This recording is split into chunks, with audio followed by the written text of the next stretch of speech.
Jadi untuk kajian tindakan ni sebenarnya harapan besar yang telah saya hajatkan daripada awal saya masuk SSTP, sebab kajian tindakan ni adalah satu proses yang agak panjang, tetapi dia baik untuk murid-murid kita dan juga sekolah kita.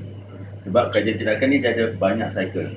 Okay, first cycle mungkin tak berjaya, dia akan pergi cycle. That's why kalau kata siapa yang ambil master dan PhD yang menggunakan action research ni, dia akan ambil masa yang agak panjang. Tetapi apa impak dia? Impak dia adalah kesan dia kepada apa klien kita yang kita nak tengok. Sebab kajian tindakan ni dia lebih detail, kan? Okey, itu yang pertamanya.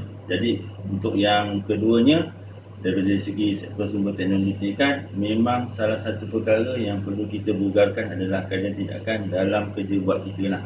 Sebagai contoh, digital dengan pembacaan, karya, bahan, semua tu mesti kita. Sebagai contoh, macam kita sebutkan bahan apa yang murid-murid kita baca hari ini dan kenapa dia baca ini. So, there is many question yang kita perlu tu. Sebab kita nak dapatkan maklumat tu untuk kita buat research, buat action research dan akan kembalikan kepada murid kita. Dan last sekali, hala tuju kita ke mana.